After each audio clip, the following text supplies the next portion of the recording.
So hey guys, আজকে আমার কাছে আছে 50 টাকার একটা বড় লেজের প্যাকেট, আর আমার কাছে আছে 10 টাকা করে 5টা ছোট লেজের প্যাকেট। তো আজকে আমরা দেখবো 50 টাকার এই একটা বড় প্যাকেটে লেজের পরিমাণ বেশি থাকে নাকি 10 টাকা করে এই 5টা ছোট লেজের প্যাকেটে লেজের পরিমাণ বেশি থাকে। তো তোমরা যদি এটাকে চুজ করে থাকো তাহলে অবশ্যই লাইক করো, আর যদি তোমরা এই ছোট প্যাকেটগুলোকে চুজ করো তাহলে অবশ্যই সাবস্ক্রাইব করো। তো চলো আজকের এই এক্সপেরিমেন্টটা স্টার্ট করা যাক। চলো আগে এই বড় লেজের প্যাকেটটা কাটি।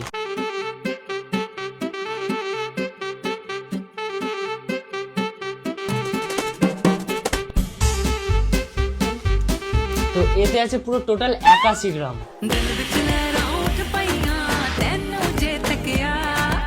বড় প্যাকেটটা ছিল 81 গ্রাম। এবার এইটা একটা একটা করে কেটে দেখবো যে এর মধ্যে কত গ্রাম আছে।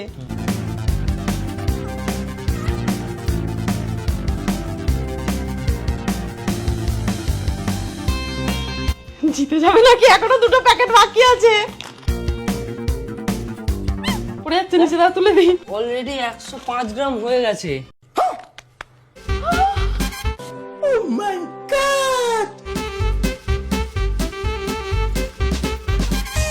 129 গ্রাম। মানে কতটা শুধু ডিফারেন্ট ভাবো।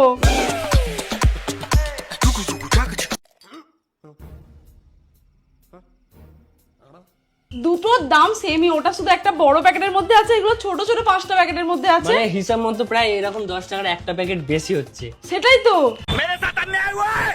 হিউজ ডিফারেন্ট এটার মধ্যে। তোমরা বুঝে গেলে পরের বার থেকে কোন প্যাকেটটা কিনতে হবে। আজকের এই এক্সপেরিমেন্টে জিতেছে এই 10 টাকার ছোট প্যাকেটগুলো। এবার তোমরাই ডিসাইড করো না এবার থেকে তোমরা কোন প্যাকেটটা কিনবে। এই ভিডিওতে যদি 1 লাখ লাইক কমপ্লিট করো তাহলে এর পার্ট 2 আসবে। আর নেক্সট তোমরা কোন জিনিসের উপর এইরকম এক্সপেরিমেন্ট দেখতে চাও কমেন্ট করো। টাটা।